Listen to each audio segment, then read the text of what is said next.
Hello everyone, welcome to my channel all about biology and this is Jyoti Verma. और आज हम लोग बात करने वाले हैं साल्वाडोरा स्टेम के टीएस के बारे में।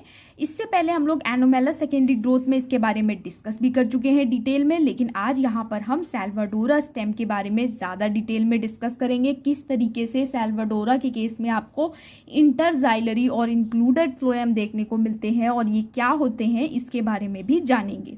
सबसे पहले हम लोग इसके पॉइंट्स को देख लेते हैं, इसके बाद हम इसका डायग्रामेटिक रिप्रेजेंटेशन देख लेंगे। सबसे पहले अगर हम बात करें आउटलाइन ऑफ सेक्शन की, तो सेक्शन की आउटलाइन सर्कुलर है।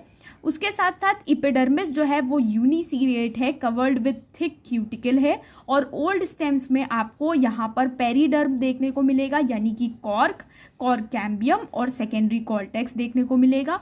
लेंटिसल्स भी यहाँ पर प्रेजेंट होते हैं। इसके अलावा जो कॉर्टेक्स है वो आउटर पैरेनकाइमेटस हाइपोडर्मिस और इनर क्लोरेनकाइमेटस कॉर्टेक्स में डिफरेंशिएटेड है। इसके अलावा इंडोडर्मिस यहाँ पर डिस्टिंक्ट नहीं है। पेरीसाइकिल की अगर हम बात करें तो पेरीसाइकिल आपको यहाँ पर थिक वॉल्ड स्क्लेरेनकाइमेटस सेल्स के फॉर्म में दिखाई देगी। और ये जो पैचेस होंगे स्क्लेरेनकाइमा के, ये ज़्यादातर केसेस में प्राइमरी वस्कुलर बंडल्स के अपोजिट आपको देखने को मिलेंगे। और बाकी का जो टिश्यू होगा पेरीसाइकिल का वो पैरेनकाइमेटस होगा। प्राइमरी वस्कुलर बंडल्स की अगर हम बात करें तो प्राइमरी वस्कुलर बंडल्स यहाँ पर कंज्वाइंट, कोलैटरल, ओपन और इंडार्क है और ये एक कंसेंट्रिक रिंग में अरेंज्ड है। कंज्वाइंट का मतलब होता है जाइलम और फ्लोएम सेम रेडियस पर हो।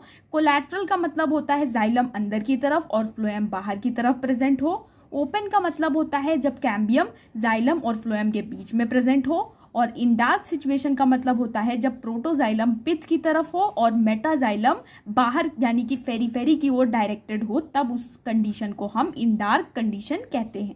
यहाँ पर जो सेकेंडरी ग्रोथ होती है, secondary growth occurs by the formation of normal cambial ring. यहाँ पर एक नॉर्मल कैम्बियम रिंग का फॉर्मेशन होता है और एक नॉर्मल कैम्बियम रिंग क्या करती है, वो सेकेंडरी फ्लोएम को बाहर की तरफ कट करती है और सेकेंडरी जाइलम को अंदर की तरफ कट करती है। लेकिन इस वस्कुलर कैम्बियम की एक्टिविटी एबनॉर्मल हो जाती है कुछ पॉइंट्स पर, और इस एबनॉर्मेलिटी की वजह से क्या होता है, ये जो कैम्बियम है ये सेकेंडरी फ्लोएम को अंदर की तरफ कट करने लगता है।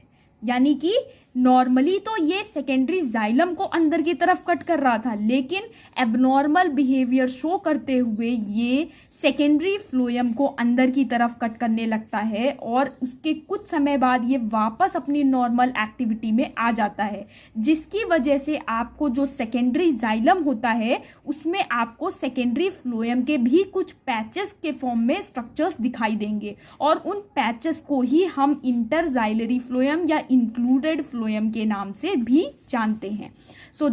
This process is repeated several times at several places, resulting in the formation of phloem in the xylem, which is called as interxylary phloem or included phloem.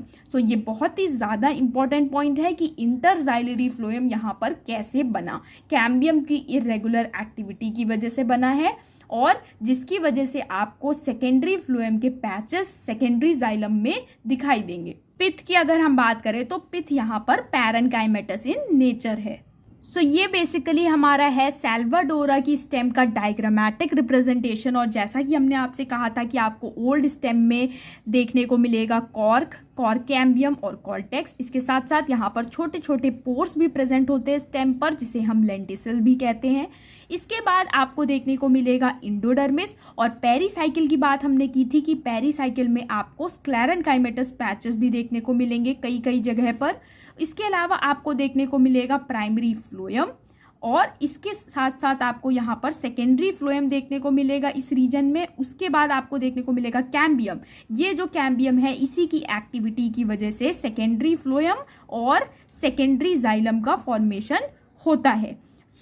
ये कैम्बियम बेसिकली इनकी secondary growth के लिए responsible है, लेकिन कभी कभी ये cambium irregular activity show करता है और ये क्या करता है, ये सेकेंडरी जाइलम वाले पोर्शन में सेकेंडरी फ्लोएम के पैचेस का फॉर्मेशन करने लगता है। इसी को हम एनोमेलस सेकेंडरी ग्रोथ कहते हैं, जो कि आपको साल्वाडोरा के केस में देखने को मिलेगी। और इन पैचेस को हम बोलते हैं इंटरजाइलरी फ्लोएम या इन्हें इंक्लूडेड फ्लोएम के नाम से भी जाना जाता है। ये जो आप रेड वाला पोर्शन पूरा देख रहे हैं ये हमारा सेकेंडरी जाइलम है। इसके साथ साथ आपको यहाँ पर प्राइमरी जाइलम भी देखने को मिलेगा और सेंटर में आपको देखने को मिलेगी पिथ। सो सेल्वाडोरा के केस में जो एबनॉर्मेलिटी है वस्कुलर बंडल में वो है इंटरजाइलरी या इंक्लूडेड फ्लोएम की वजह से। सो ये हमारा है सेल्वाडोरा स्टेम का सेलुलर डायग्राम। यहाँ पर आपको सारे सेल्स क्लियरली दिखाई देंगे और समझ में भी आएंगे। सबसे पहले आपको यहाँ पर दिखाई दे रहा है एक स्मॉल पोर जो कि स्टेम के केस में प्रेजेंट होता है और यहाँ पर आपको ओल्ड स्टेम में लेंटिसल देखने को मिलेगा। इसके साथ साथ आपको क्यूटिकल देखने को मिलेगी, एपिडर्मिस के ऊपर एक लेयर के फॉर्म में प्रेजेंट होती है ये। और ओल्ड स्टेम में आपको देखने को मिलेगा कॉर्क, उसके साथ साथ कॉर्क कैम्बियम और कॉर्टेक्स। उसके बाद आपको देखने को मिलेगा इंडोडर्मिस और पेरीसाइकिल हमने आपको बताया था यहाँ पर स्क्लेरेनकाइमेटस पैचेस के फॉर्म में और पैरेनकाइमेटस सेल्स के फॉर्म में यहाँ पर पेरीसाइकिल प्रेजेंट है।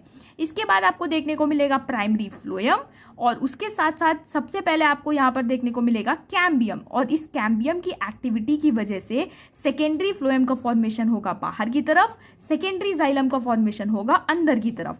लेकिन ये कैम्बियम कभी कभी एबनॉर्मल एक्टिविटी शो करता है जिसकी वजह से ये सेकेंडरी फ्लोएम को अंदर की तरफ बनाने लगता है और इस फ्लोएम के पैच को ही हम इंटरजाइलरी फ्लोएम या इंक्लूडेड फ्लोएम के नाम से भी जानते हैं। ये जो लाइन आप देख रहे हैं ये मेडुलरी रे है। इसके साथ साथ ये जो पोर्शन आप देख रहे हैं ये हमारा सेकेंडरी जाइलम है। उसके बाद आपको यहाँ नीचे की तरफ देखने को मिलेगा प्राइमरी जाइलम और सेंटर में आपको देखने को मिलेगा पिथ वाला रीजन, ये पिथ है। तो इस तरीके से आप सेल्वाडोरा की स्टेम का टीएस देख सकते हैं और इसमें बेसिकली जो एनोमेला सेकेंडरी ग्रोथ है वो इंटरजाइलरी फ्लोएम की वजह से है जो कि कैम्बियम की एक्टिविटी की वजह से बने हुए हैं। सो आज के लिए इतना ही। अगर आपको वीडियो पसंद आया तो चैनल को सब्सक्राइब करिए, लाइक करिए, शेयर करिए। Thank you so much.